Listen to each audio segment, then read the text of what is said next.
ہم پیدا ہوئے تو علی کے لیے، مریں گے تو حسین کے لیے، اس لیے کہ اگر ہم اپنے آپ سے پیدا ہوتے تو ہمارے لیے یہ فرض نہ ہوتا کہ علی کے لیے، حسین کے لیے۔ یہ جملہ کہہ رہا ہوں اس لیے کہ شہزادی نے دعا کی تو ہم خلق فرمائے ہیں، ورنہ بی بی زہرا کی دعا نہ ہوتی تو ہم مسل دیے گئے ہوتے۔ لیکن قسم خدا کی کہ بی بی زہرا کی دعا نے ہمیں پیدا کیا، حسین کے دسترخوان نے ہمیں پالا، حسن کے دسترخوان نے ہمیں پانی دیا، اس لیے کہ ان کا نمک کھا کر نمک حرام ہی نہیں کر سکتے تھے۔ اس لیے کہ ہمارے ایمان میں، ہمارے دل میں کربلا نے یہی بتایا، جو احسان کرے اس احسان کو بھولنا نہیں چاہیے، اس لیے احسان کو یاد رکھنا چاہیے۔ کربلا نے ہمیں درس یہی دیا ہے، اس لیے کہ یاد رکھو ہمیں شیعہ خلق کیے گئے ہیں، پیدا کیے گئے ہیں، اس وجہ سے پیدا کیے گئے ہیں۔ زندگی جب تک رہے یا تو علی کے نقش قدم پہ چلنا ہے یا تو حسین کے نقش قدم پہ چلنا ہے۔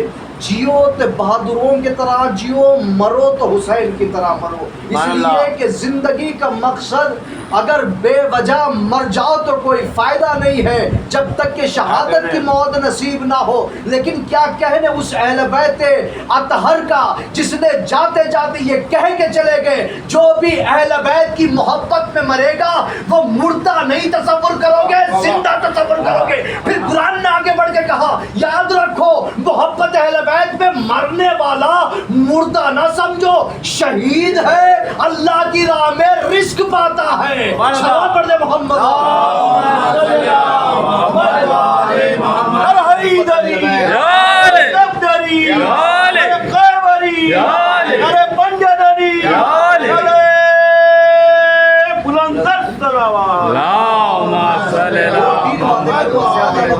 لیکن دو تین باتیں ایسی کر کے جاؤں گا تاکہ آپ اپنے ضمیر کو جھنجھوڑیے، اس لیے کہ امام حسین علیہ السلام، دیکھیں شہادت مولائے کائنات کی ہے، لیکن تھوڑا حالات کے اعتبار سے میں عرض کرنا چاہتا ہوں۔ اگر امام حسین علیہ السلام اکثریت کو دیکھ لیتے کہ یزید کے طرف لاکھوں ہیں، میرے طرف کچھ ہے، تو پھر مولائے حسین علیہ السلام جنگ نہیں جیتتے۔ مولا نے دلوں کو دیکھ رہے تھے کہ یہ کون میرا ساتھ دینے والا ہے، کون ساتھ چھوڑنے والا ہے۔ توجہ ہے، اگر مولا حسین 72 کو ساتھ میں لے کے گئے ہیں، 71 میں وہ بھی ہے جو زبان سے بولتا نہیں، مسکرا کے حرملا کو شکست دیتا ہے۔ جملے پہ غور کریں، اس لیے کہ مولا حسین کے ساتھ وہ نہیں ہے جو میدان سے فرار کرے، بلکہ وہ ساتھ میں ہے جو اپنی مسکراہٹ سے لاکھوں کے لشکر کی نیند اڑا دے، جو اصغر اپنی ہنسی سے لاکھوں کے مجمع کو نیند اڑا دے، پھر سوچو عباس کا غیظ کا عالم کیا ہوگا۔ سلام پڑھ دے محمد تو یعنی اکثریت کو نہیں دیکھا، جو میں جملہ کہنا چاہ رہا ہوں آپ سے، اکثریت کو نہیں دیکھا، خلوص کو دیکھا۔ وہ میرے کرنول والو، خلوص تمہارا اتنا ہونا چاہیے کہ تمہارے یہاں بھی اللہ کا گھر بن جائے، خلوص اتنا ہونا چاہیے کہ مولا کا گھر بن جائے۔ میں اس لیے لے کے آیا ہوں تاکہ آپ کے ذہن میں یہ نہ بیٹھ جائے کہ ہم لوگ کم ہیں تو بن پائے گا یا نہیں بن پائے گا۔ نہیں، جب ہم دل سے دعا کریں گے، اللہ مسبب الاسباب ہے، اسباب ہونے کی وجہ سے سبب پیدا کرتا جائے گا، تعمیر ہوتی چلی جائے گی، لیکن ہمارے دعا میں اثر ہونا چاہیے۔ دعا میں نے کیا ہے، آمین آپ نے کیا ہے، اللہ جانے اس مجمع میں کس کی زبان کی آمین اللہ کو پسند آ جائے۔ آپ کے یہاں اگلے سال مسجد تعمیر ہو جائے، اللہ کا گھر تعمیر ہو جائے، آج یہاں مجلس ہو رہی ہے، کل وہاں مجلس ہوگی، نماز وہاں ہوگی، لیکن یاد رکھنا مرکز مرکز ہوتا ہے، گاؤں گاؤں ہوتا ہے، جہاں سے اگر دیکھیں، پھر میں دلیل پیش کرنے لگا ہوں، کیونکہ جب تک مسجد نہیں بن جائے تو گھر میں چھوڑنے والا تو ہوں نہیں بھائی. بات جو ہے غور فرمائیے گا. اس لیے مرکز ضروری ہے. 40 سال تک نبی نے تبلیغ دین کی، لیکن جب تک مرکز نہیں بن گیا نا، نبوت کا ٹھپا نہیں ملا. توجہ ہے، تبلیغ دین کرتے رہے لیکن مرکز بنانا نبی کو بہت ضروری تھا. مکے میں 40 سال گزار دیے لیکن مکہ مرکز نہیں بنا نبی کا. توجہ ہے، 40 سال کے بعد نبوت کے اعلان کرنے کے بعد مدینے پہنچے تو مسجد کو مدینے میں بنوا کر مرکز مسجد نبوی کو بنایا. یعنی رسول بتانا چاہ رہے دیکھو جب تک مرکز نہ ہو تبلیغ دین ممکن نہیں ہے. چاہے 1,00,000 سال بھی آپ تبلیغ دین کرتے رہیں، اگر آپ کے پاس مرکز ہے تو دین کا اثر ہوگا. لیکن اس سے پہلے رسول اسلام نے گراؤنڈ لیول پر کام کیا، یعنی 40 سال تک کام کیا ہے. اسی لیے ہم بھی دعا کر رہے ہیں. 8 سال گزر گئے، دعا کر رہے ہیں. انشاءاللہ اب عنقریب بننے والا ہے. انشاءاللہ اللہ ایسے اسباب پیدا کرے گا تو انشاءاللہ جہاں سے ہم سوچیں گے بھی نہیں، وہاں سے پریشانیاں دور ہو کر، رکاوٹیں دور ہو کر اللہ ایسے اسباب پیدا کر دے گا کہ ہم عالی شان مسجد میں نماز پڑھیں گے. انشاءاللہ دعا کریں. لیکن عزیزان محترم یاد رکھنا، پھر میں عرض کر رہا ہوں، یاد رہے صرف مولوی کی ذمہ داری نہیں ہے. مولوی کی ذمہ داری صرف تمہیں قبر تک لے کے جائے گا. قبر کے اندر تو تمہیں جنگ کرنی پڑے گی فرشتوں کے ساتھ.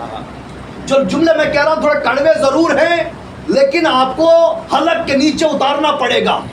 صرف مولوی کی ذمہ داری نہیں ہے، صرف ڈاکٹر صاحب کی ذمہ داری نہیں ہے پروگرام کرنا یا مولوی صاحب فون کر کے بلانا.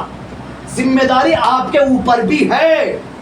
اگر شب ضربت مولائے کائنات ہے تو پھر ایک دن پہلے فون کر مولانا کچھ ہے یا نہیں، ڈاکٹر صاحب کچھ پروگرام ہے یا نہیں.